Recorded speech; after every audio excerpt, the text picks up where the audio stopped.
que la paix de Dieu soit avec vous et que Dieu vous bénisse. Et qu'il bénisse tout un chacun, ok?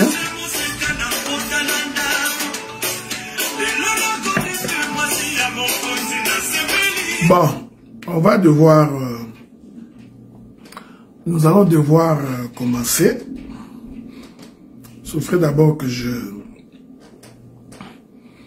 rentre sur ma page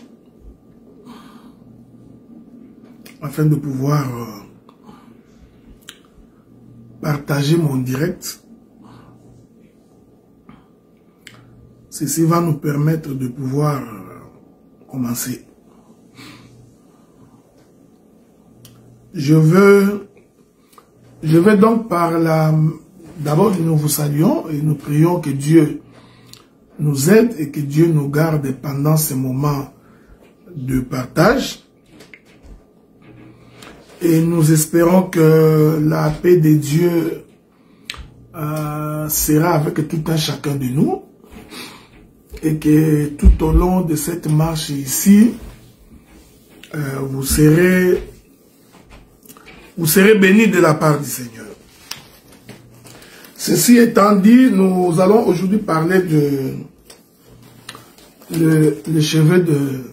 les yeux crevés de Samson et ses cheveux qui repoussent.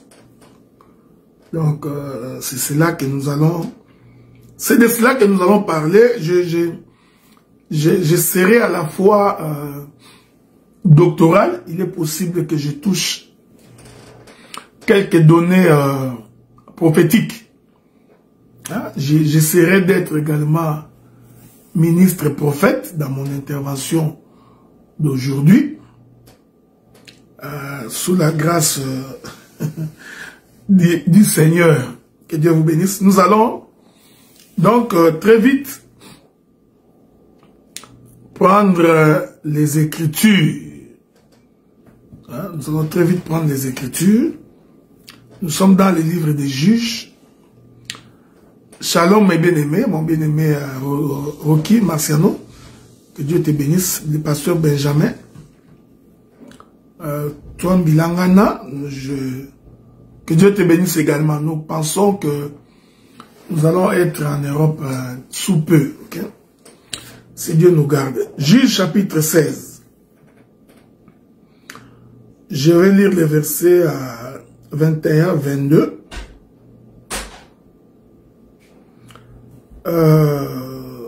Je vais essayer de finir par le verset 26. Le Philistin les saisirent, lui crevèrent les yeux, ils les firent descendre à Gaza et les lièrent avec des chaînes d'airain. Ils tournaient la meule dans la prison. Cependant, les cheveux de sa tête recommençaient à croître depuis qu'il avait été rasé. Je voudrais aller très vite prendre le verset 25 et le verset 26. Dans la joie de leur cœur, ils dirent qu'on appelle Samson, qu'il nous divertisse. Ils firent sortir Samson de la prison. Ils joua devant eux et ils les placèrent entre les colonnes. Samson dit au jeune homme qui les tenait par la main, « Laissez-moi afin que je puisse toucher les colonnes sur lesquelles repose la maison et m'appuyer contre elle. » Mon bien-aimé Franck Ngwanzi, que Dieu te bénisse également. Je voudrais prendre le verset 28, c'est là qu'on va finir notre lecture. Alors Samson invoqua l'Éternel et dit, « Seigneur éternel, souviens-toi de moi, je t'ai pris, ô Dieu, donne-moi de la force. Seulement cette fois-ci, que d'un seul coup, je tire vengeance des Philistins pour mes deux yeux. » Que la paix de Dieu soit avec vous, que le Seigneur vous bénisse, que Dieu vous garde. Comme vous le savez, nous sommes en train de parler de la chevelure de Samson coupée, les yeux crevés et les cheveux qui repoussent. Je crois que j'avais déjà expliqué longuement la chevelure coupée. Aujourd'hui, sous la grâce du Très-Haut, souffrez que nous puissions toucher la question de les yeux crevés. Il est important de comprendre que mon bien-aimé Bernardo, que Dieu te bénisse. Je serai chez vous, hein. Je vais être chez vous à Londres d'ici la fin du mois d'avril. Donc, j'étais en train de dire que quand on coupa les yeux de Samson, on finit par crever ses yeux. Alors, je voudrais m'étaler pendant quelques instants pour expliquer ce que c'est les yeux crevés. Et je vous informe que je toucherai également la question comment on interprète la livraison et l'excommunication. Hein? Je vais en toucher aujourd'hui, si le Seigneur nous prête vie. Comme ça pourra vous édifier. Regardez. La Bible dit ceci, que les yeux constituent la lampe du corps. Je vais lire les Écritures pour vous.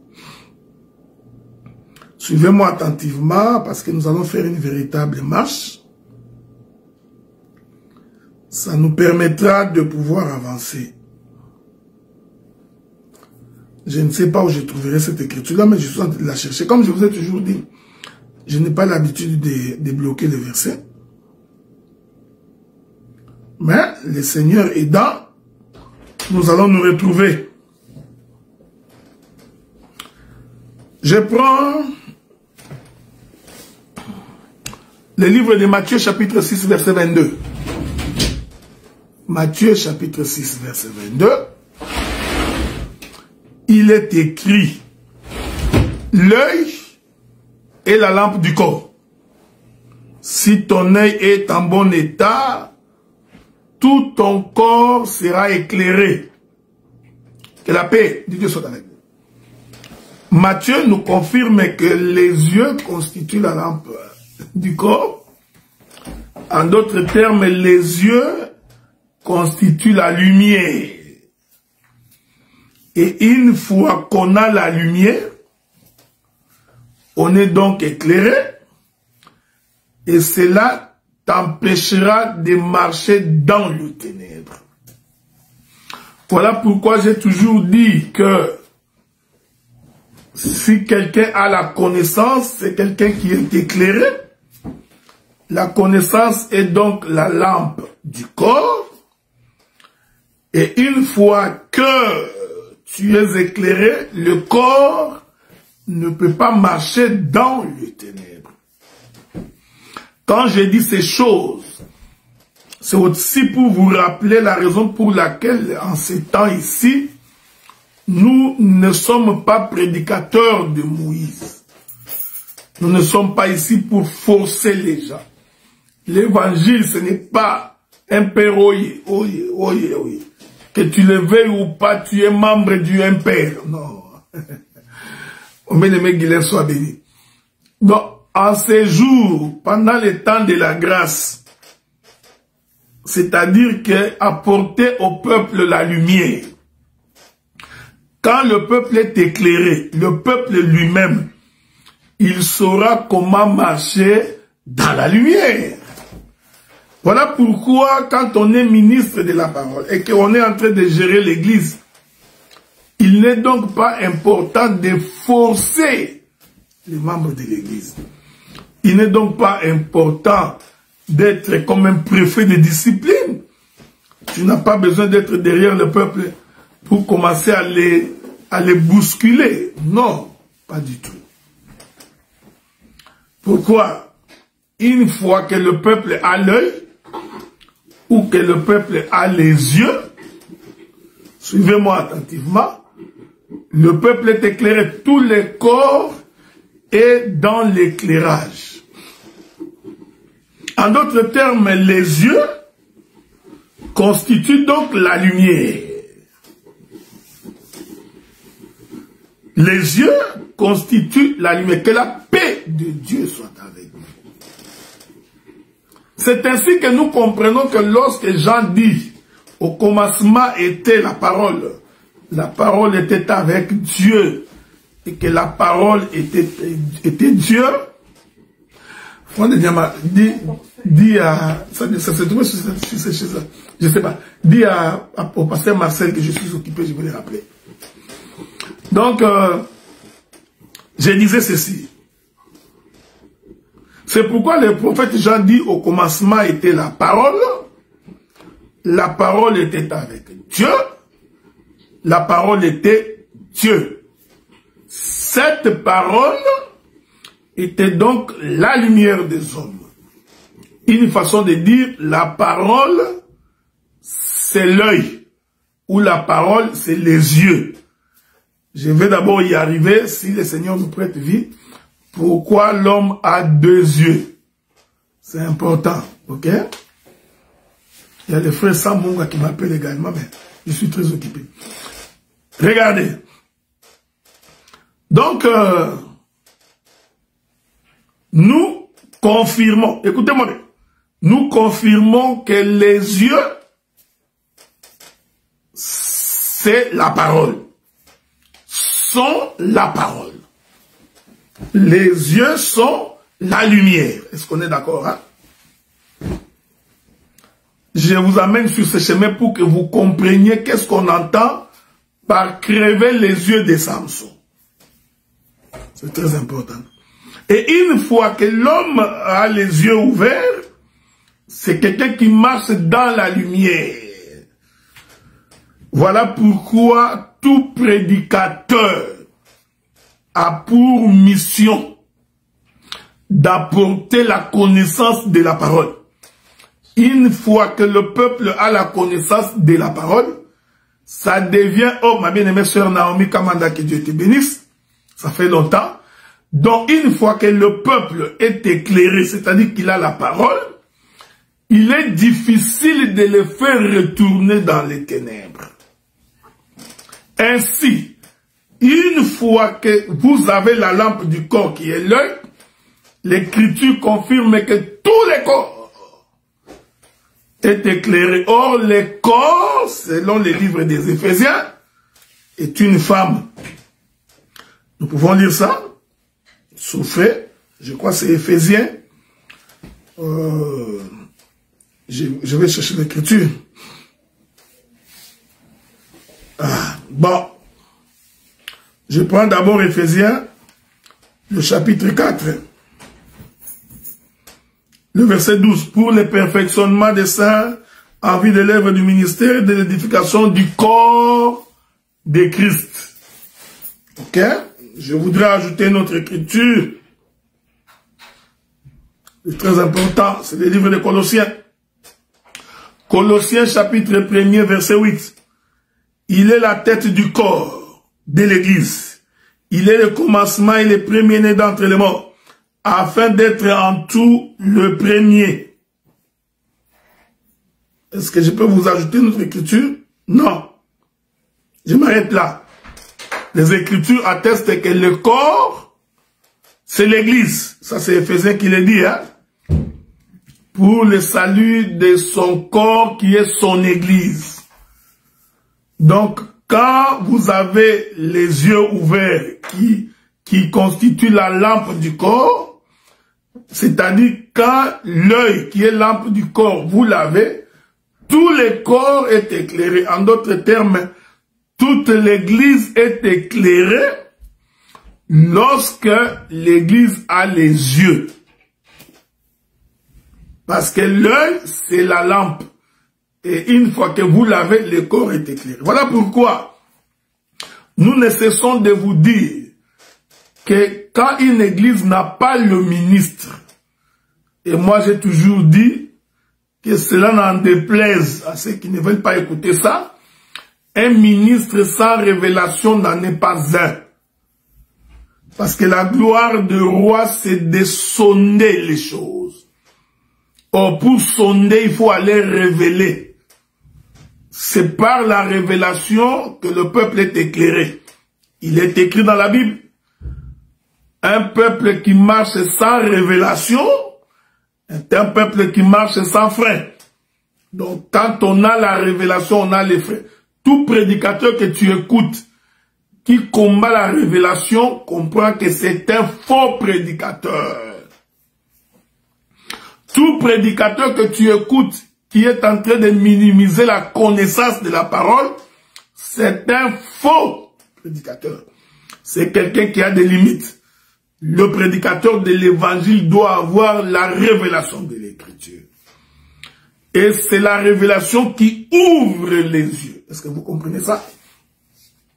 Maintenant, nous comprenons quand la Bible dit qu'au commencement, l'Esprit de Dieu s'émouvait au-dessus des eaux et qu'il n'y avait que des ténèbres à la surface de l'abîme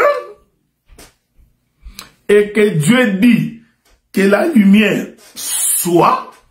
Cela veut dire que Dieu avait donné à l'abîme les yeux. Est-ce que vous comprenez ça? Que la paix de Dieu, écoutez-moi bien. Oh! Donner à l'abîme les yeux, cela veut dire en d'autres termes, la lumière est descendue sur la terre. Ce que j'ai dit annonce par la même occasion la venue du Seigneur sur la terre.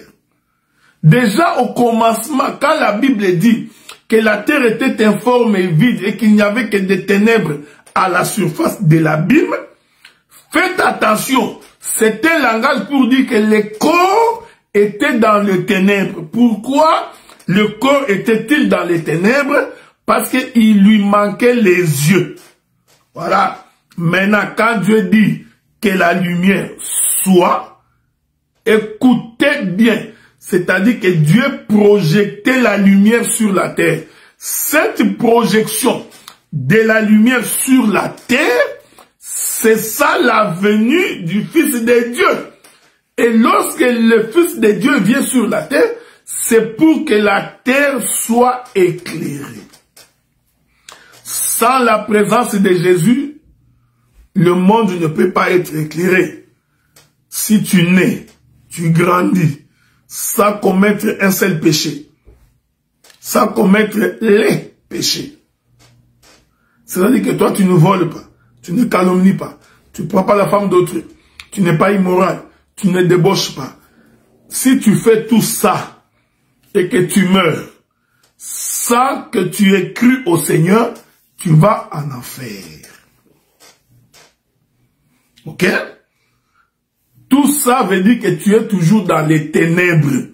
C'est-à-dire que pour que le corps soit éclairé, pour que la terre soit éclairée, pour que l'épouse soit éclairée, il a besoin de la lumière. Et cette lumière, nous disons que c'est la personne de Jésus-Christ. Laissez-moi faire une petite exhortation d'ordre doctrinal. De la même manière que Christ est la lumière de l'Église. Voilà pourquoi nous disons qu'au-dessus de Jésus, personne ne peut s'élever. Aucun individu, aucune personne ne peut prendre l'autorité sur l'Église du Seigneur. Que Dieu vous bénisse. Quand je dis ces choses, est-ce que je vous énerve? Non. Je suis en train de vous dire juste la vérité. Tu ne peux pas, toi en tant qu'individu, croire que tu vas diriger toutes les églises des saints. Non. La seule personne qui nous éclaire, la seule personne qui est pour nous une référence, ce sont les yeux. Voilà pourquoi il y a une écriture qui dit ceci. Je vais lire ça pour vous. Il est merveilleux, hein? Parce que beaucoup de gens ne comprennent pas ces choses. Marc chapitre 9, verset 47. Il est écrit: si ton œil est pour toi une occasion de chute, arrache-le. Mieux vaut pour toi entrer dans le royaume de Dieu n'ayant qu'un œil que d'avoir les deux yeux et d'être jeté dans la guerre. Est-ce que je peux répéter ça? Vous savez, le doctorat n'est pas donné à tout le monde. Hein? Si ton œil, j'aime la précision de l'écriture. Ici, l'écriture dit un œil, un œil. Si ton œil, un œil, est pour toi une occasion de chute, arrache-le. Faites attention. Il continue. Mieux vaut pour toi entrer dans le royaume de Dieu n'ayant qu'un œil que d'avoir des yeux et d'être jeté dans la guéhenne. Or, Matthieu nous a dit que l'œil est la lampe du corps. J'ai démontré que l'œil qui est la lampe du corps, en réalité, c'est la parole. Selon le livre des psaumes, Psaume dit, ta parole est une lampe sur mon sentier et une lumière sur mon chemin. Donc, la parole, c'est une lampe. Donc, l'œil, c'est une lampe. Ceci maintenant va nous amener à comprendre quand le Seigneur dit, si ton œil est pour toi une occasion de chute, arrache-le, jette-le. Un théologien du temps moderne va penser qu'on parle de cet œil ici. Il va aller chercher à arracher l'œil. Tu verras un modérateur non affermi va dire, bien aimé, prions Dieu que tu arraches l'œil. L'œil qui fait ton scandale, il faut l'arracher. L'Éternel est bon. L'Éternel est bon parce qu'il nous a donné la révélation de ces choses.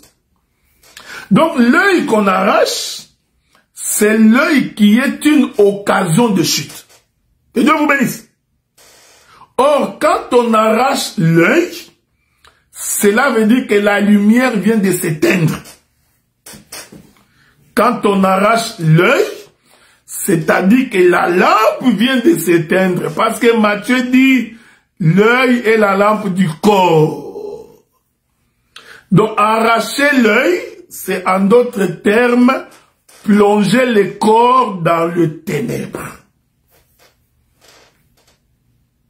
Or, quand le corps est dans le ténèbre, c'est-à-dire que la lumière s'est éteinte. Qu'est-ce qui signifie que la lumière est éteinte si ce n'est pas la mort de Jésus? Donc, l'œil qu'on arrache là, puisqu'il est pour toi une occasion de chute, cet œil-là qu'on a arraché présuppose la mort de Jésus. Ok? Que Dieu vous bénisse. Pourquoi? Il est une occasion de chute pour toi.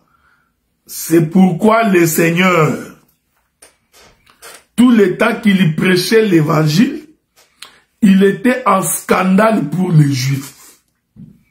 Les Juifs trouvaient que cet homme blasphémait. Vous voyez, c'est ça être une occasion de chute. Donc Jésus était pour les Juifs une occasion de chute. Il fallait à tout prix l'arracher. Parce qu'il ne cessait de les scandaliser.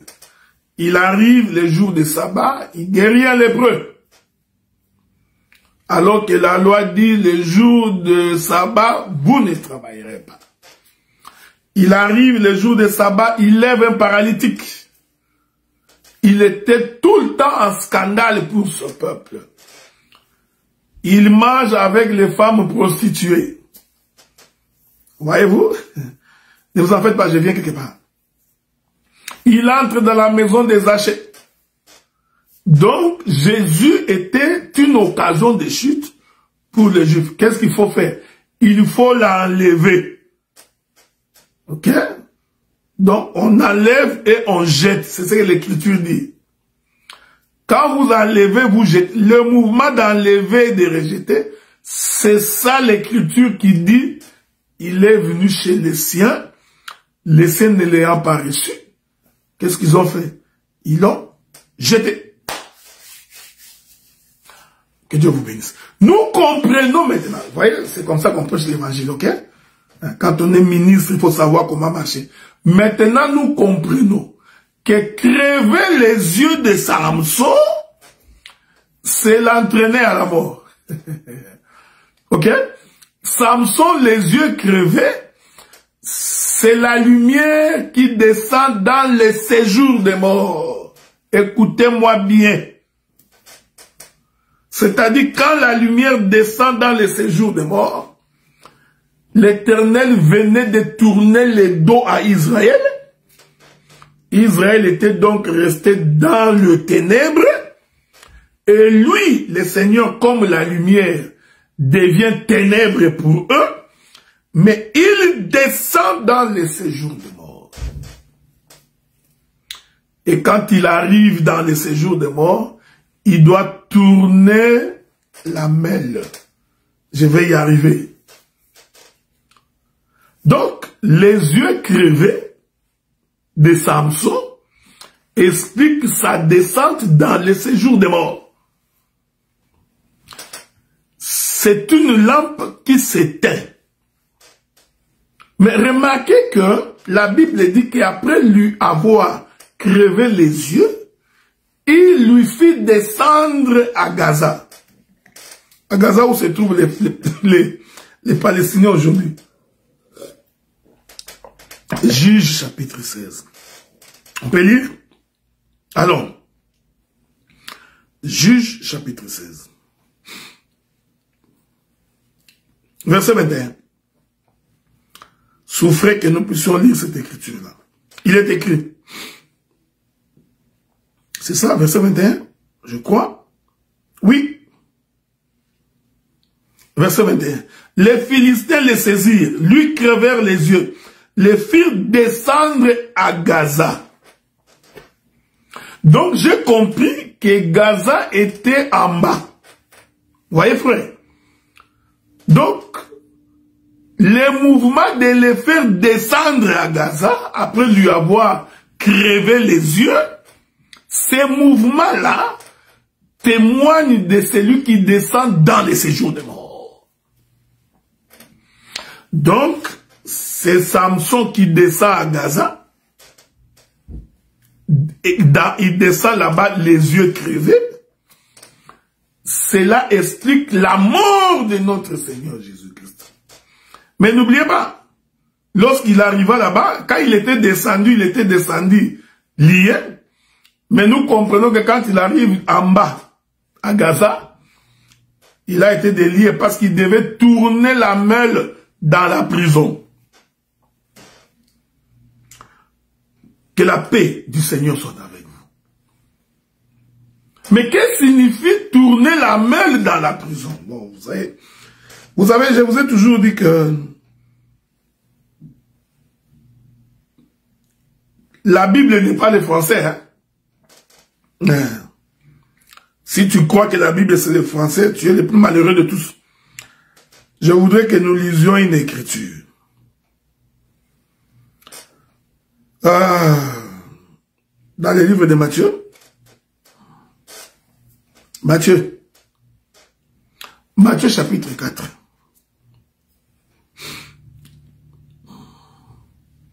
Je voudrais donc commencer le verset 14.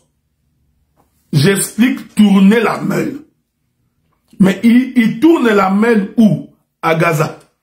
Et j'ai expliqué que Gaza, c'est en bas. C'est l'image de tout ce qui est séjour de mort. C'est l'image de tous ceux qui sont en prison. Ok? Parce que l'Écriture confirme qu'il était en prison. J'ai fait un effort pour ne pas trop m'emporter dans la révélation. Vous savez, à la création, quand Dieu dit au 3e jour que la terre sorte des eaux, cette parole-là que Dieu utilise pour appeler la terre, pour que cette terre sorte des eaux, en réalité, la terre était tout un homme dans la prison. Vous comprenez? La terre était tout un homme dans la prison. Mais pour que la terre qui était en prison puisse sortir, la parole prononcée là, en réalité, c'était Dieu, c'était le Fils, c'était Jésus, qui était descendu en prison pour faire sortir la terre. Bon, comme vous voyez, comme c'est Genèse, et que c'est un prophète qui parle, C'est pourquoi vous aurez des difficultés pour saisir. Mais ici, la chose va être clairement expliquée. La terre sortie des eaux, la parole là, qui a appelé la terre pour sortir, c'est ça la lumière. C'est-à-dire que la parole quitte Dieu, elle descend dans les séjours de mort, et là-bas, elle doit libérer la terre. C'est ça, tourner la meule en prison. Vous comprenez ça? Tourner la meule en prison, c'est un travail que la lumière fait dans les séjours de mort pour que ceux qui sont en prison puissent sortir. Voilà pourquoi j'ai toujours pensé que nous prêchons l'évangile pour que ceux qui sont emprisonnés puissent sortir. Nous ne prêchons pas l'évangile pour que tu achètes des maisons, des voitures. C'est une bonne chose que tu aies beaucoup d'enfants, que tu aies de l'argent, ce n'est pas mauvais. Mais nous prêchons l'évangile pour que les prisonniers puissent sortir. Matthieu chapitre 4. Verset 13. Il quitta Nazareth et vint demeurer à Capernaum, situé près de la mer dans les territoires des Zabulon et de Nephtali, afin que s'accomplisse ce qui avait été annoncé par Ésaïe le prophète. Le peuple des Zabulon et de Nephtali, de la contrée voisine de la mer, du pays au-delà du Jourdain et de la Galilée des gentils. Ces peuples, j'aime la précision de la Bible, ce peuple assis dans le ténèbre. Au commencement, l'Esprit de Dieu s'est mouvé au-dessus des eaux. Il n'y avait que les ténèbres à la surface de la Bible. Ce peuple assis dans les ténèbres a vu une grande lumière. Sur ceux qui étaient assis dans la région et de l'ombre de la mort, la lumière s'est levée. Que Dieu vous bénisse. Donc, quand Samson descend dans la fosse, quand il descend à Gaza, quand il descend en prison, prophétiquement tourner la meule, c'était tout un travail pour délivrer un peuple. Que Dieu vous bénisse. Que la paix de Dieu soit avec vous. Hein? Que Dieu continue à vous garder pour que vous compreniez ces choses. C'est pourquoi l'Écriture dit, l'Esprit du Seigneur est sur moi. Il m'a pour proclamer une année de grâce, pour rendre libres les opprimés, pour proclamer une année, la liberté à ceux qui sont asservis. Bien-aimés frères, bien-aimés sœurs, l'évangile, nous le prêchons pour que les gens changent de mode de vie, pour que les gens soient transformés. Tu ne peux pas continuer à venir à l'église d'année en année, jour après jour, et demeurer identique. Nous ne croyons pas à un évangile comme ça. Toi, mon frère, toi, ma soeur, quand nous prêchons, tu t'en fous. Tu te dis non, je n'en ai pas besoin. Là, nous comprenons que la prédication qu'on t'enseigne ne pénètre pas les régions inférieures de la terre. Cette prédication ne descend pas à Gaza. Parce que la Bible dit que lorsqu'on lui coupa les cheveux, on lui creva les yeux, on les fit descendre à Gaza. Donc Gaza, c'est en bas. C'est le mouvement de celui qui quitte le haut, qui descend en bas. C'est ça Jésus qui quitte la Golgotha. Il doit être enterré. Vous comprenez? Mais quand il est enterré, ne croyez pas que Jésus a été enterré par plaisir. Non! Il était enterré afin que ceux qui sont esclaves, ceux qui sont retenus... j'aime la Bible. J'aime ça. En réalité, quand Jésus descend dans les séjours de mort, il est en train de répéter l'écriture de Genèse qui, au troisième jour, la terre qui était emprisonnée sous l'eau devrait sortir. J'ai pris l'Éternel Dieu pour que toi qui es lié encore au péché, toi qui es emprisonné dans le monde des ténèbres, toi qui es pris dans les liens de famille, toi qui es dans une bouteille de sorcier, toi qui as des difficultés pour avancer, tout est bloqué. J'ai pris que la parole que nous annonçons ait la capacité d'aller t'extirper du monde des ténèbres et de te donner la vie. Donc, comment quelqu'un peut-il vivre la vie de la parole pendant des années, rien ne change, il trouve que c'est correct. Tout ce que tu fais comme projet n'aboutit pas. Tout ce que tu fais comme activité n'arrive à rien. Tout ce que tu voudrais réaliser ne marche pas, tu trouves ça correct. Tu vas dans une église pendant 20 ans. Les vols ne t'abandonnent pas. Et tu trouves que c'est correct. Tu vas dans une église pendant 20 ans. La haine continue à habiter en toi. Plus les prédicateurs te prêchent, plus tu deviens quelqu'un qui a de la haine pour ses frères. Quelque chose ne va pas. Tu ne peux pas continuer à aller à l'église. Tu es constamment jaloux. La jalousie n'habite qu'en toi, de génération en génération. Quelque chose ne va pas. Quand tout le monde cherche le travail, vous arrivez à la compagnie, dès qu'on voit ta face, on te chasse. Toi, tu n'es pas accueillable. Quelque chose ne va pas. Vous voyez, frère? Donc, c'est ça la Bible. C'est ça la Bible. Tu ne peux pas, la grande sœur, divorcer. Celle qui vient après, divorcer. Celle qui vient après, divorcer. Toi-même, tu es en voie de divorce. Mais tu trouves que c'est correct? Tu encourages même, tu dis si elle veut partir, qu'il parte. Non! Tu es dans une prison. Donc, il faudrait que la parole t'aide à pouvoir t'en sortir. Tu es dans une... J'ai appris à ne pas aimer les gens qui ont des visions fataliques. Les défaitistes. Les gens, quand ils ne marchent pas, au lieu de faire un effort pour soigner, au lieu de faire un effort pour que ça marche, au lieu de faire un effort pour que les choses aillent de l'avant, non, non, lui il dit, oh non, ce n'est pas grave. Ce qui arrive peut arriver, c'est que Dieu l'a voulu. Non, qui t'a dit que tout ce qui t'arrive, c'est Dieu qui l'a voulu. Il y a des choses qui t'arrivent à cause de ton comportement, à cause de ton attitude, à cause de tes réponses, de ta manière de vivre, de ta manière d'être. C'est ce que ça n'a rien à voir avec Dieu. D'ailleurs, la science nous apprend que c'est la Terre qui tourne autour du Soleil. Donc, le Soleil est le même hier, aujourd'hui et pour toujours. Donc, s'il y a des problèmes, c'est que c'est toi. Quelle est ta position vis-à-vis du Soleil? Quelle est ta position vis-à-vis de la parole? Quelle est ta position vis-à-vis de ce que Dieu dit? Il faut chaque jour te poser cette question, t'examiner. Est-ce que ma vie que je suis en train de mener, est-ce qu'elle est conforme à la parole? Quand des hommes de Dieu passent leur temps à insulter, à critiquer,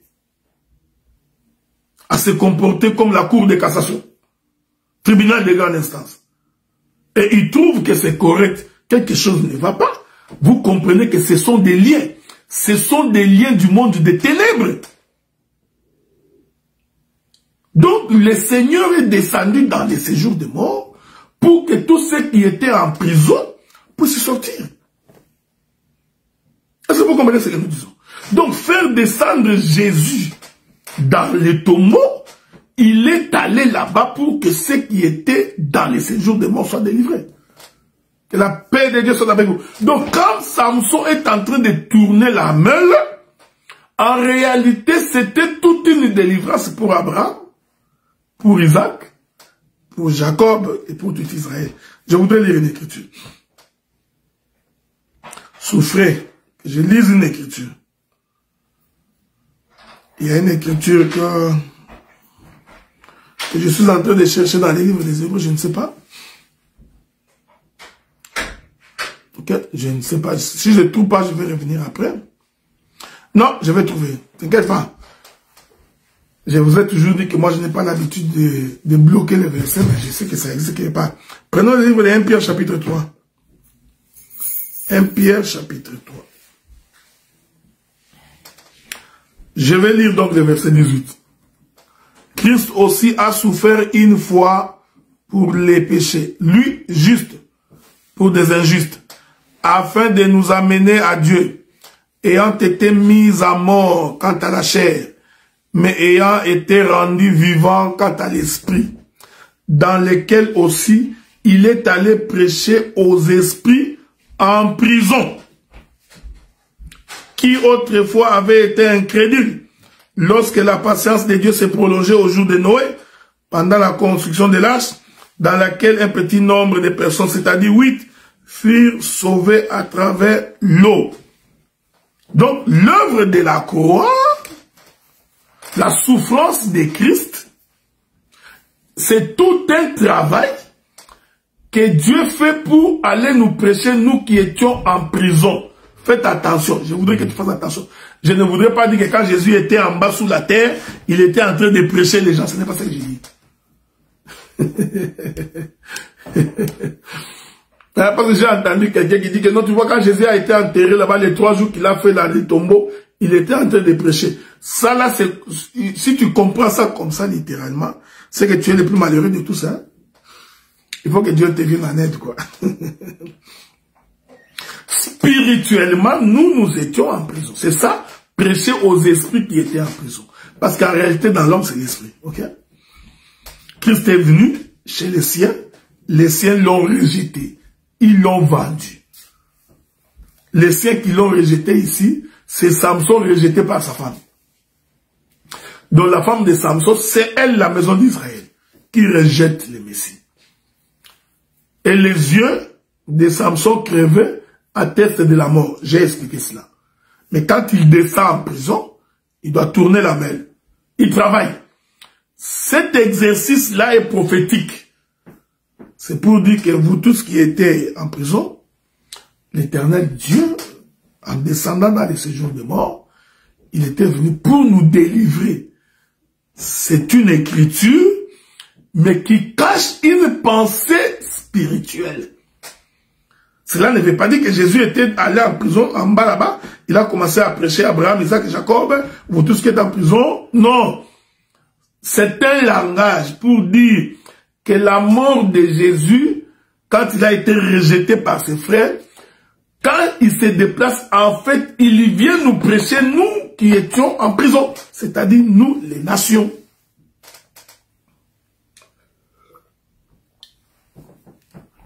Est-ce que vous comprenez cela?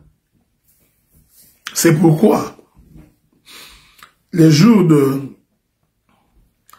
sa résurrection, attends, je vais vous lire ça. Il est écrit,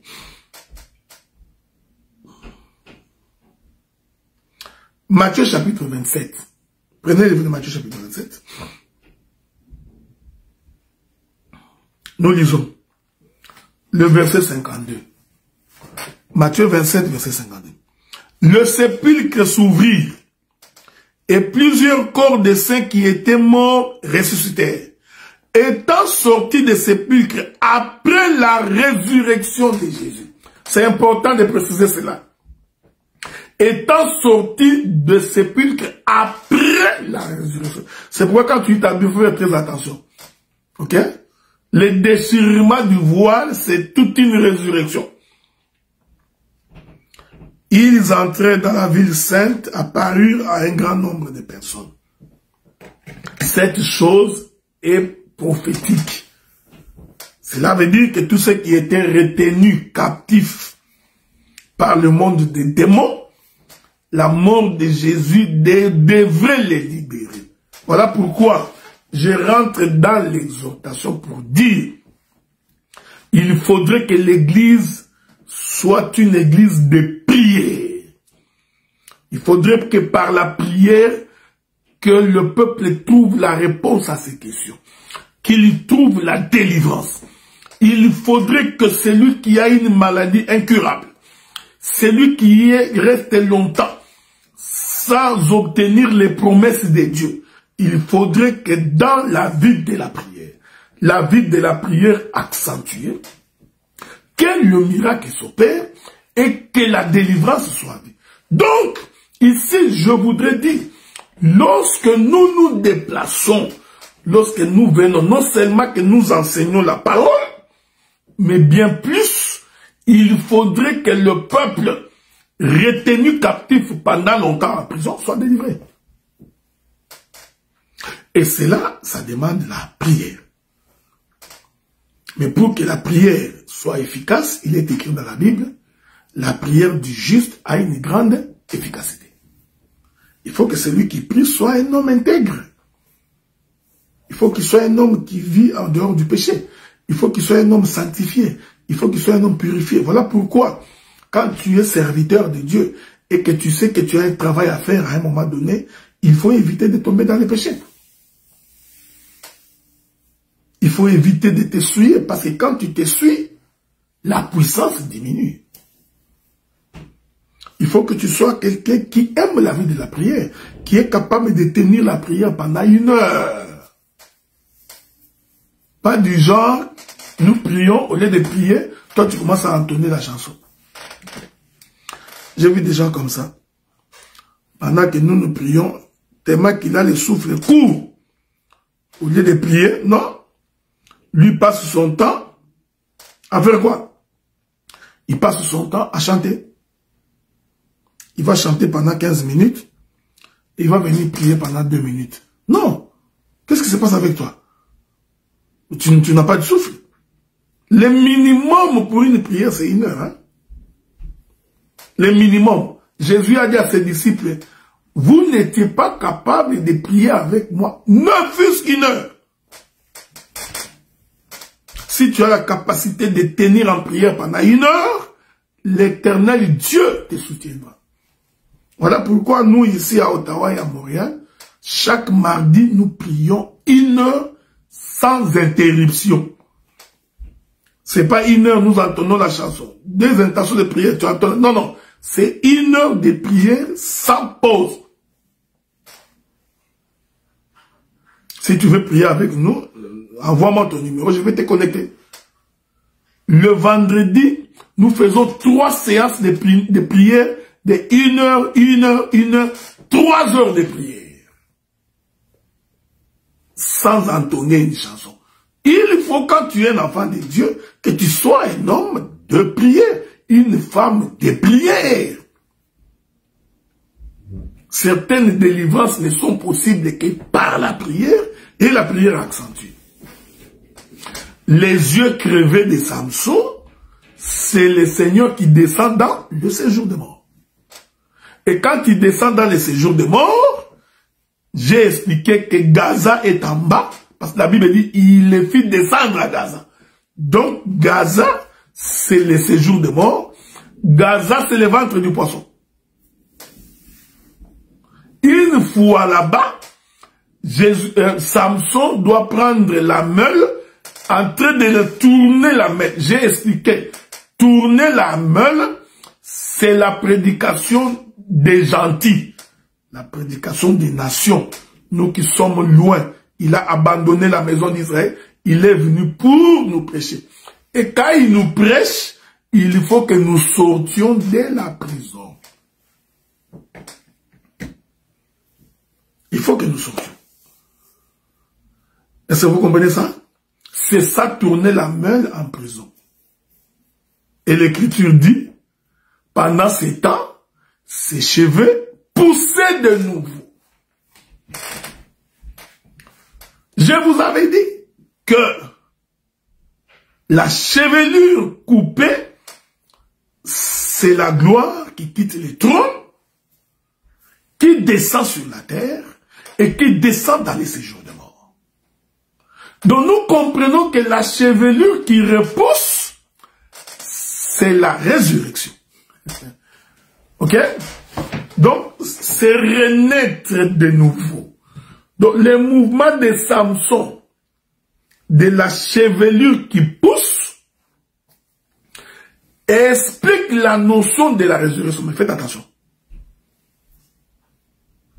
Parce que, quand la chevelure repousse, il doit sortir du tombeau. Est-ce que vous me suivez? Suivez-moi bien. Je ferai de mon mieux pour que la prophétie vous arrive. C'est très important. Donc, quand la chevelure repousse, il sort de prison. Il a fini la délivrance de son peuple. une fois que le peuple est délivré, il sort de la prison. On le fait sortir parce que les princes des Philistins étaient en train de se réjouir. Les princes des Philistins faisaient la fête. Alors, Samson va demander qu'on l'amène sur les 2 colonnes, sur les colonnes de la maison, afin que tous les Philistins puissent mourir. Nous sommes dans l'ombre, hein, faites attention. Cette position-là des Philistins qui meurent, c'est ça le combat de David et de Goliath. C'est-à-dire les princes des Philistins représentent tous les démons, tous les princes du monde des ténèbres, toutes les principautés, les sorciers, les fétichistes, les occultistes, les marabouts, tout ce monde des démons, après l'œuvre de la croix, ils n'ont plus aucune puissance sur nous. Je vais maintenant l'expliquer bien. Parce que des fois, là, tu as des difficultés pour comprendre. Tu dis, bah, c'est un peu compliqué. Bon, on va aller tout doucement. Israël se bat avec le Philistin. Lorsqu'ils se battent avec les Philistins, David arrive. La Bible dit qu'Israël était sur une montagne d'un côté. Le Philistin était également sur une montagne de l'autre côté. On est ensemble, non? Et alors, le frère David va s'avancer dans la vallée. Lorsqu'il s'avance dans la vallée, est-ce que vous me suivez? Cette position de David d'avancer dans la vallée, c'est la mort de Jésus. Mais il faut faire très attention, parce qu'en réalité, la mort de Jésus, c'était la mort du péché. C'était la crucifixion de tout ce qui est monde des ténèbres. Voyez-vous? J'essaie de t'expliquer ça pour que tu comprennes. La Bible dit que lui qui était saint, sans péché, Dieu a fait de lui péché. Donc, c'est Jésus-là qui a porté le péché de l'humanité, était devenu tout un péché, pas un pécheur, le péché en personne. Donc quand il descend dans les séjours de mort, donc quand il monte sur la croix, parce qu'il doit d'abord monter sur la croix, après la croix il doit descendre dans les séjours de mort, c'est ce qui est arrivé avec Samson, hein? On l'a pris dans la maison de sa femme, on coupe les cheveux, on crève les yeux, j'ai expliqué que la coupure des cheveux entre les cuisses sur les genoux de cette femme, c'était la montagne de Golgotha. Une fois que c'est fait, on doit le faire descendre à Gaza. Descendre à Gaza, Gaza est en bas, c'est-à-dire Gaza est une vallée. Ok? Quand il descend dans la vallée, en descendant, Goliath aussi vient. Oh, c'est Goliath-là qui vient dans la vallée avec David. C'est ça, toute la puissance du péché. Que le Seigneur va dire, ô mort, où est ton aiguillon? Vous allez remarquer qu'après le combat dans la vallée, après que David ait coupé la tête de Samson, pardon, de Goliath, là, merveilleux. Donc c'est ça, Samson dans la prison en train de tourner la main.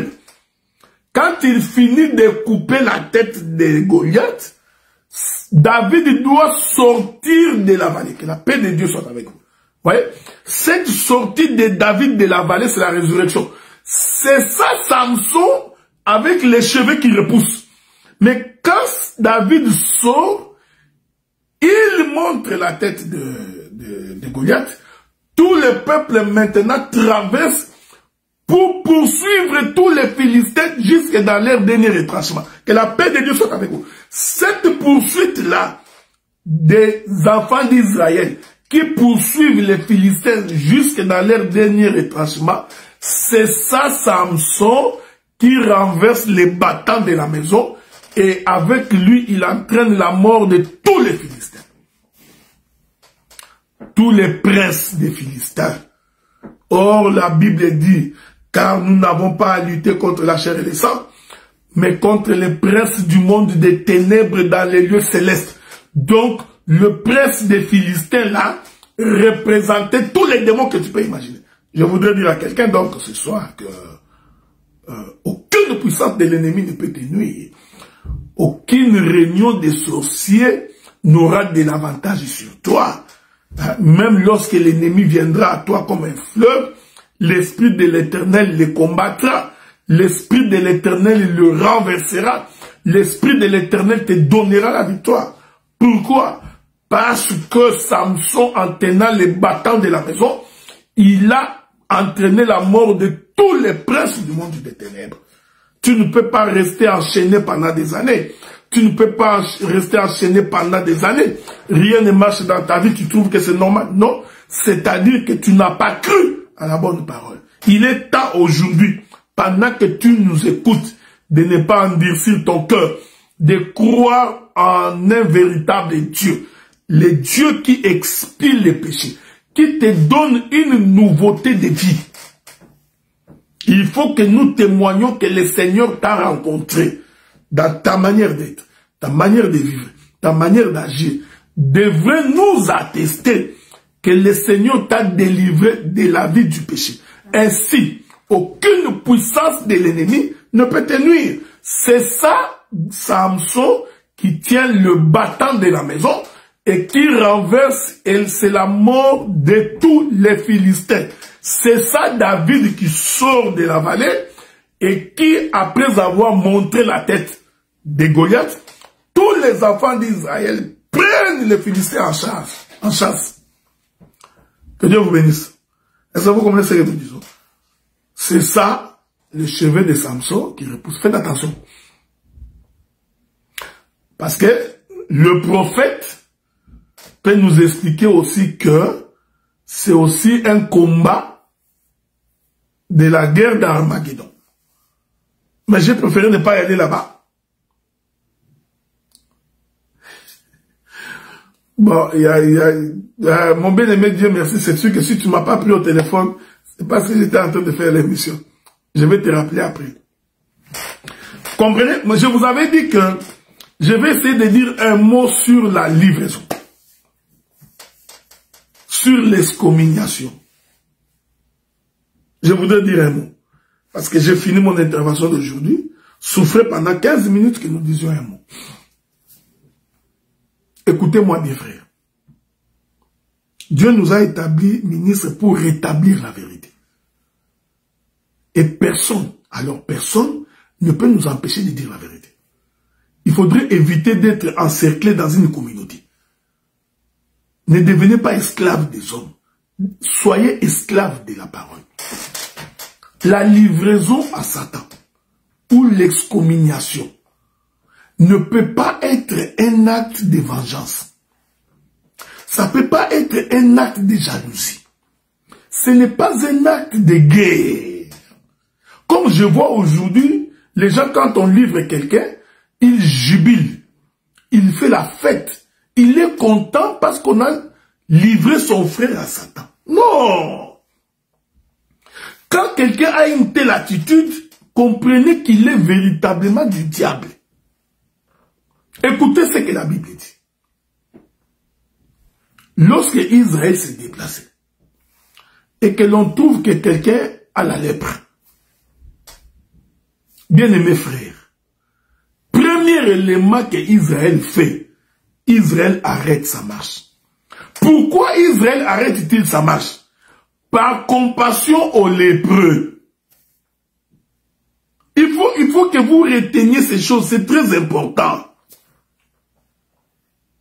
Parce que si vous ne retenez pas ces choses, ça nous fait de la peine.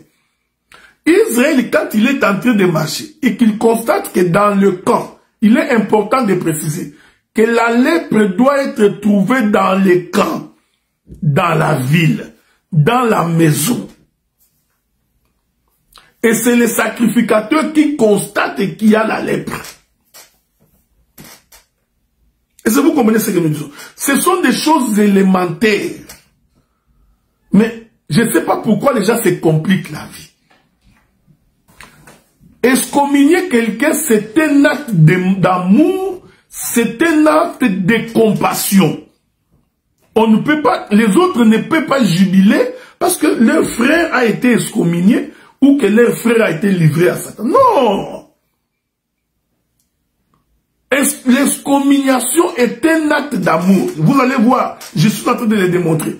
Donc Israël, quand il marchait, et qu'il constate qu'il y a quelqu'un qui a la lèpre, il arrête la marche.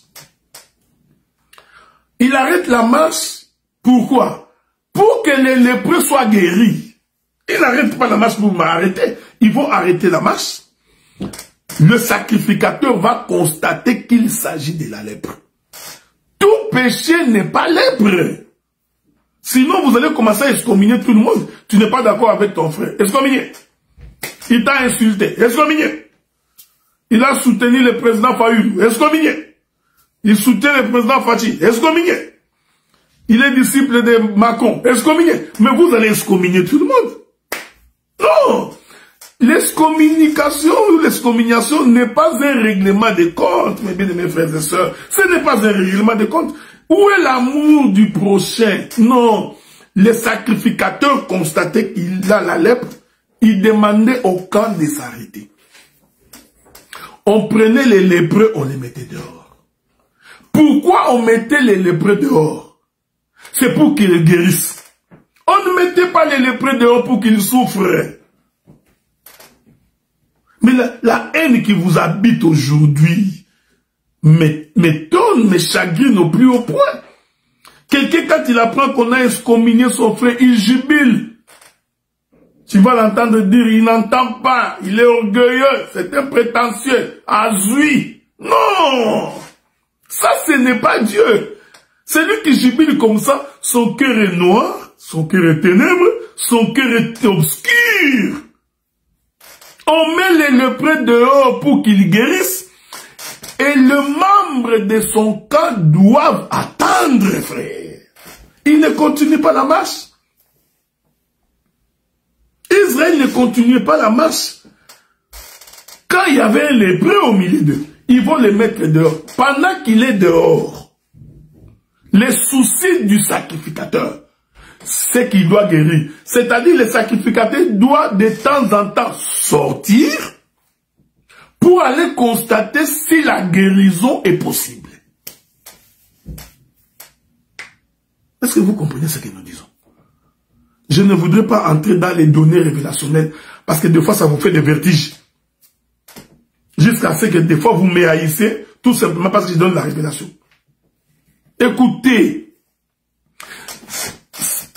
prophétiquement les lépreux là qui est dehors,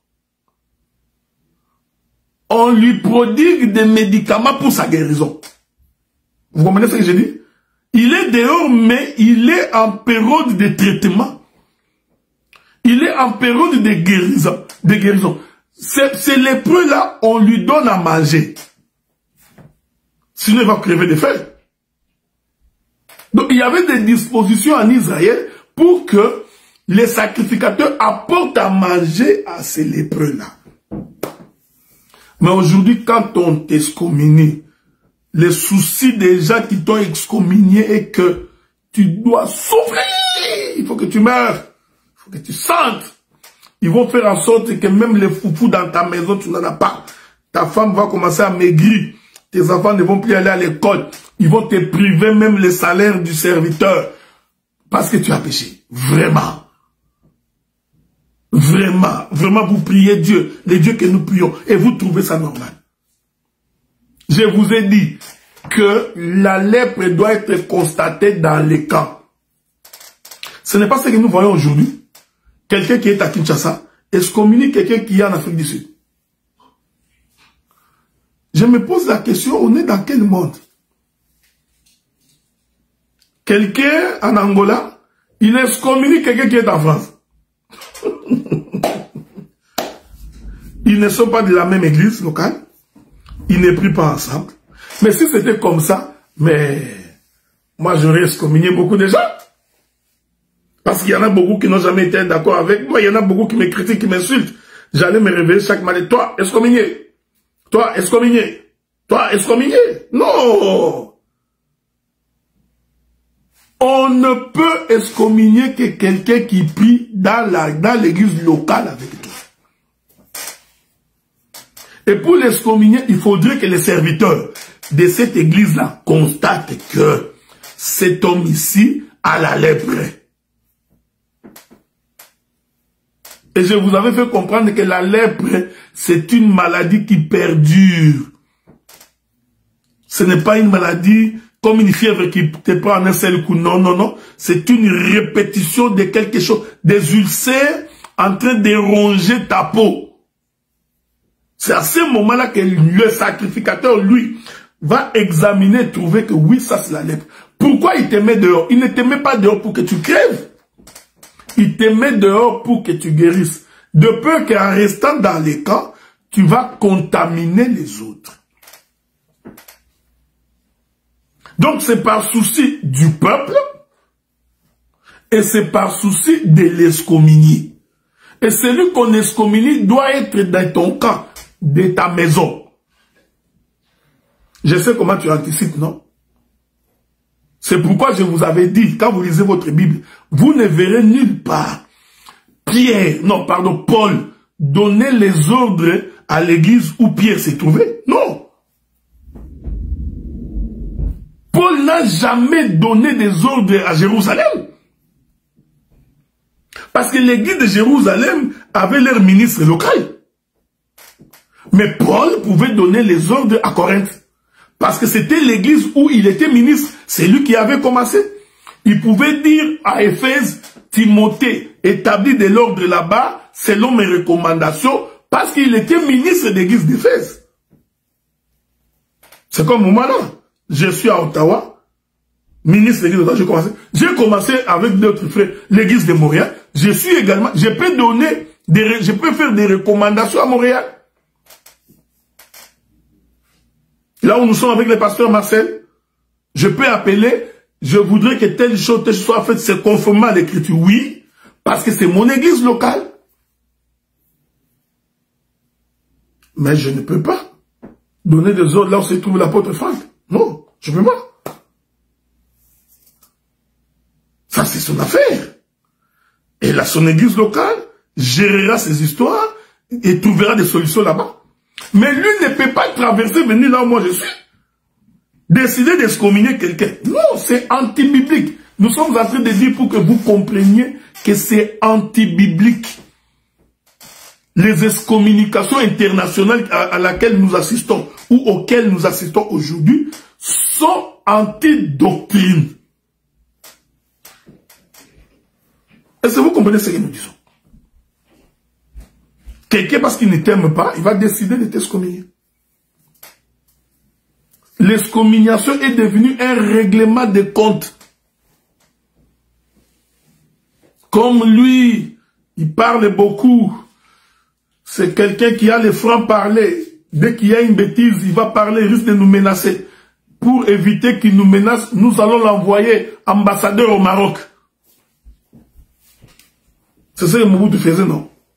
Mobutu faisait comme ça. Dès qu'il sait que ce gars-là, il va me déranger, il les récupère et dit, toi, tu vas en Russie, ambassadeur, pour qu'il reste en paix. Non! Vous ne pouvez pas commencer à excommunier les gens par plaisir. Au nom des pères, notion de papa, hein? C'est un père. Quelqu'un à Katakokombe va venir excommunier quelqu'un qui est à Toulouse. Non, il faut lire la Bible, frère. Voilà l'importance du doctorat. Si vous n'avez pas du doctorat, les vrais, parce qu'il y en a des faux, il y a des copies. Les vrais doctorats examinent les Écritures dans les détails. Toute la lèpre est constatée dans le camp. Voilà pourquoi j'avais fait un post dernièrement, j'ai dit ceci. Dieu pouvait faire en sorte que quand Israël entre à Cana, que Israël occupe tout Cana. Dieu pouvait le faire. Que chacun aille n'importe où. Bon, bien aimé, vous êtes arrivé au Canada. Entrez au Canada. Allez où vous voulez. Nous pouvions décider, ah, moi je vais à Vancouver, l'autre dit non, moi je vais à Nunavut. L'autre dit non, moi je vais à Iqaluit. Je vais dans les territoires du Nord. Vous pouvez. Israël pouvait entrer dans Cana, partout. Dieu n'est pas bête. Dieu a fait en sorte que chaque enfant d'Israël ait son propre territoire. Ils étaient répartis par territoire. Les territoires, là, c'est ça l'église locale. chacun dans son territoire, avec les princes de leur tribu. Voyez? Donc chaque tribu avait les propres princes. Lisez le livre des Nombres, c'est clair. Ainsi, les princes de Juda ne pouvaient pas aller traiter les dossiers des princes de Manassé, jusqu'à prendre des décisions sur le territoire de Manassé. Frère, c'est anti-biblique. Qu'est-ce que Dieu a fait? Il a pris Lévi. Il dit, Lévi, toi, je ne vais pas te donner un territoire. Qu'est-ce que je fais de Lévi? Je vais t'éparpiller dans tous les territoires. La seule tribu qui a été éparpillée dans tous les territoires, c'est Lévi. Parce que dans chaque territoire des enfants d'Israël, il devrait réserver des villes pour les Lévites.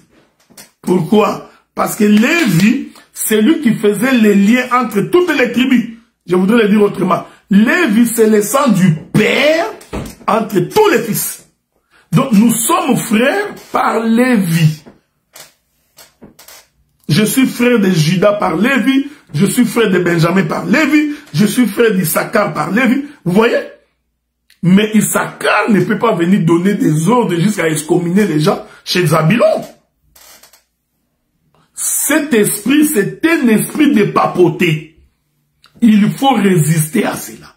C'est pourquoi j'ai demandé au ministre, résister à des gens comme ça. C'est un esprit de Nimrod, c'est un esprit sectaire, c'est un esprit de l'église catholique et de Fepako. On n'excommunie pas quelqu'un parce que tu ne l'aimes pas. Tu trouves qu'il est dangereux.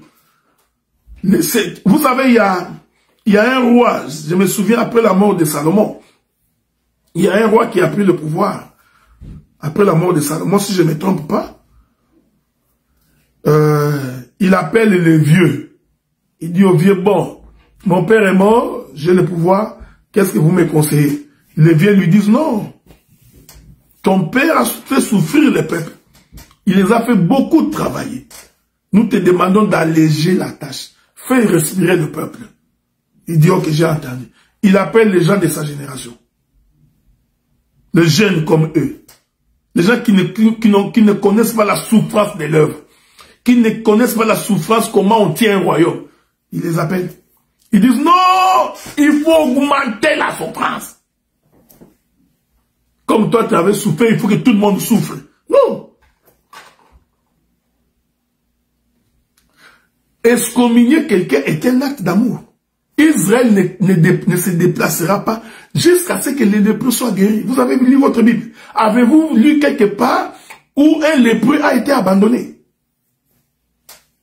C'est Jéroboam. Que Dieu te bénisse, mon bien-aimé Kwanzi. Avez-vous lu dans votre Bible un an, même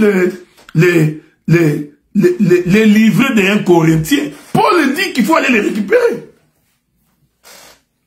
Avez-vous lu dans votre Bible, bien plus pendant les temps de la grâce, comment vous pouvez décider que quelqu'un, vous décidez de la vie éternelle de quelqu'un, que lui ne rentrera jamais? Non! Ça c'est un mauvais cœur. Ne rendez pas le mal pour le mal. Aimez vos ennemis et priez pour eux. Vous n'avez pas lu ça dans la Bible. Si quelqu'un t'a fait du mal, c'est pas grave, il faut le bénir. Ne lui rendez pas le mal. Ne va pas en train de mijoter le mal. Comment je vais faire tomber mon frère? Comme il y en a d'autres qui disent, les jours où on va l'attraper, il va sentir. Il y a des gens qui font les péchés à crédit. Du soumouyagnong. À sa côte taquignon. Déjà, il sait déjà, il n'a pas encore péché, mais il s'est déjà endetté. Déjà!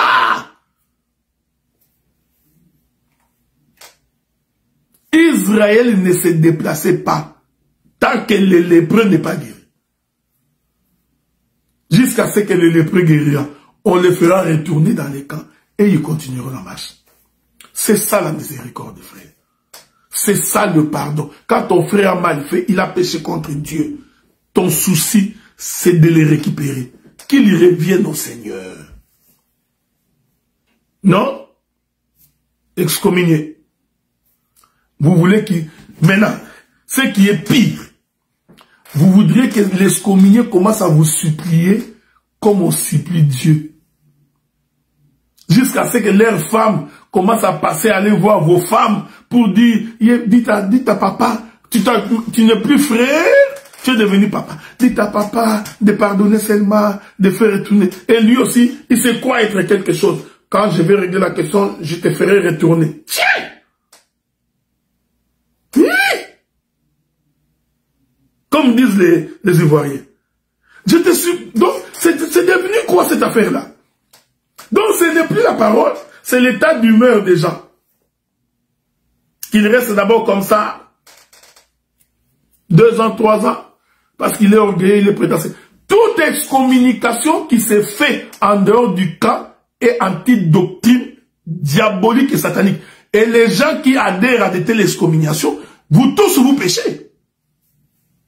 Vous péchez. On ne peut pas excommunier quelqu'un par plaisir. Ou parce que vous n'aimez pas sa tête. Ou parce que vous l'avez défié. Non. Qui t'a dit que nous allons tous faire des courbettes devant toi? Qui a dit que ce que tu dis est un ordre du Seigneur? Donc, en tant que ministre, je peux te dire, non, ça, je ne fais pas. Alors, tu décides de m'excommunier sans mon église locale. Sans passer l'école de mon église locale. Non. Même, je donne un exemple. Je me déplace, je vais en France. En France, j'ai fait des bêtises. On m'attrape en flagrance. Beaucoup de bêtises. Les gens qui m'ont attrapé doivent renvoyer mon rapport à mon église locale.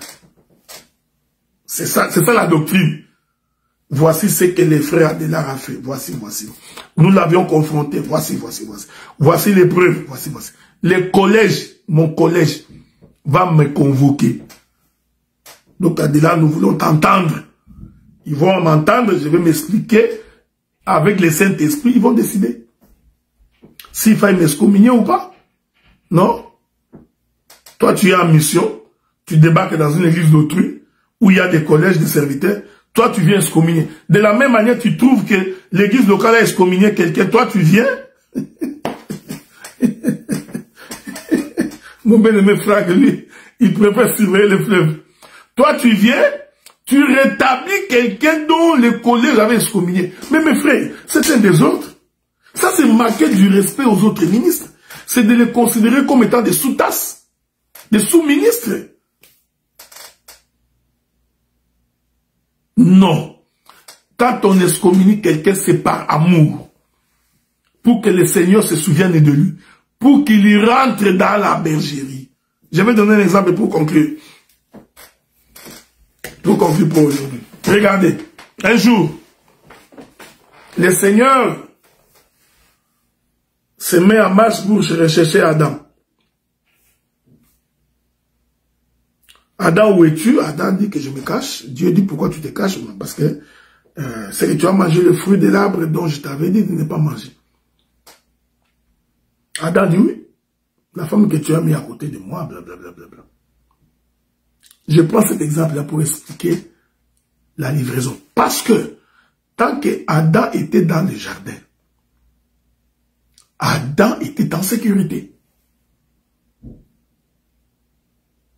Vous voyez, quand on livre quelqu'un, en fait, on le livre à Satan pour qu'il soit en insécurité. Pour que cette insécurité-là lui donne le goût de rentrer très vite dans la bergerie. Dieu vient, il trouve Adam, qui avait péché contre l'Éternel.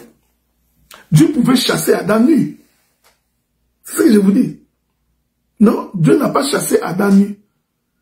Il a habillé Adam et puis il l'a fait sortir. Adam était sorti, c'est une livraison, c'est une excommunication. Mais Adam était sorti avec les vêtements de l'Éternel. Cependant, il avait péché. Dieu pouvait dire, puisque tu n'écoutes pas, alors tu vas sortir comme ça nu. Comme ça, tu vas bien être bouffé par les moustiques, les mouches, les lions vont te bouffer. Toutes les bêtes sauvages s'en prendront. Non! Regardez l'amour de Dieu. Tant bien même qu'il avait péché, il couvrit sa nudité. Ensuite, il les livra. Mais Dieu savait, le fait que je lui ai fait porter la peau de l'animal, Adam aura le souci de rentrer. Est-ce que vous lisez votre Bible? Dieu n'a pas chassé Adam indéfiniment pour qu'Adam soit dehors. Ici, je ne parle pas des païens, parce que les païens, on ne les chasse pas. Les païens, ils sont païens. Celui qui attrape la lèpre est d'abord fils de la maison. La lèpre n'est pas pour les païens. La lèpre est pour les fils de la maison. On les met dehors avec l'idée qu'ils vont revenir. Dieu savait que Adam doit revenir. Il lui donne même la provision, c'est le vêtement. Je n'entre pas dans la révélation, c'est pas mon intention. Vous ne pouvez pas livrer quelqu'un, vous le laissez crever de faim. Vous commencez à vous-même vous bouffer les salaires des serviteurs, les collectes, les offrandes, vous vous en réjouissez et vous laissez les livrer en train de mourir de faim. Mais vous êtes diabolique, vous êtes sorcier.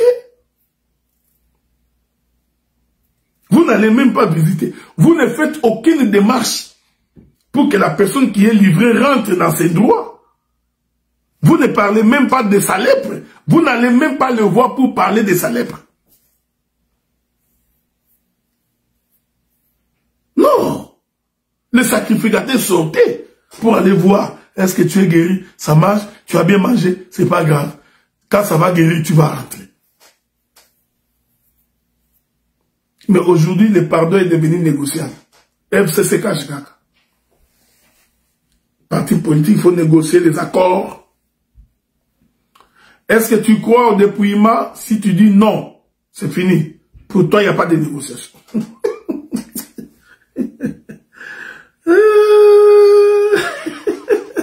Non. Que Dieu nous vienne en aide. Donc, croire au dépouillement est devenu comme un baromètre. Unité de mesure.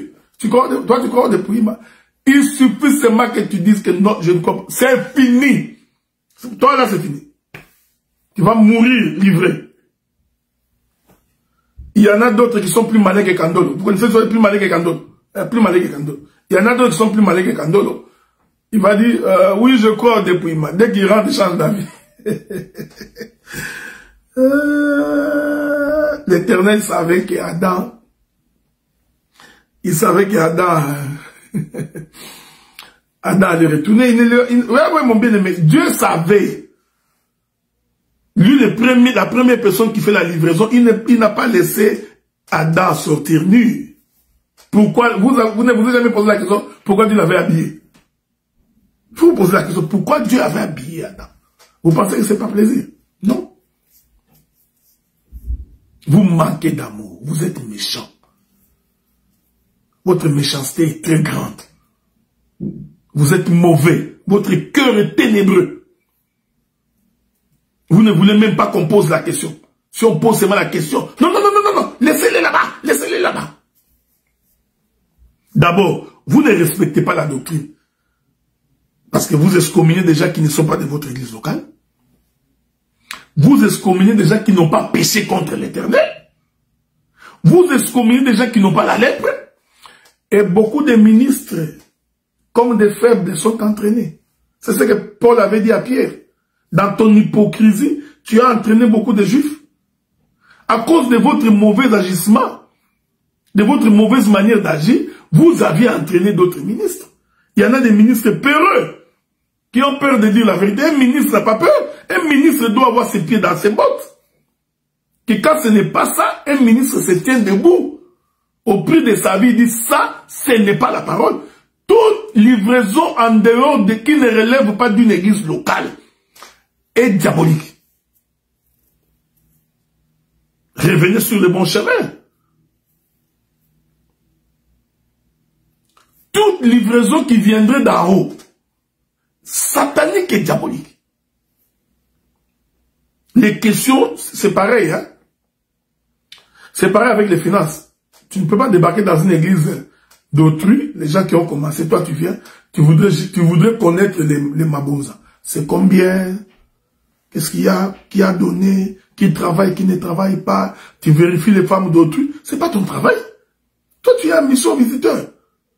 Prêche ce que Dieu t'a donné, mais rentre chez toi. Tu commences à vérifier, est-ce que tel a donné la dot? Non, il n'a pas de lui. Non, est-ce que tu es FBI? Ou KGB? C'est comme si dans cette église locale, il n'y a pas un pasteur, mais c'est le travail du pasteur de l'église locale. Tu commences à vérifier les paniers, on a donné combien aujourd'hui? Ah, ok. Ok, bon, donne-moi ça, donne-moi ça. Tu rentres même là où tu es rentré. Tu commences à appeler les frères d'une autre église pour qu'ils t'envoient la dîme. Tata! Quel courage! Alors qu'ils ont l'air ministres des églises locales. Toi, tu rentres, tu commences à réclamer. Frère, tu n'as pas envoyé. Je n'ai pas vu. Tu es en train de voler de Mouyip. Yonde Mouyip, c'est toi qui es envoyé. Que la paix de Dieu soit avec vous. Voilà. C'est un addenda, un ajout que je voulais partager avec vous.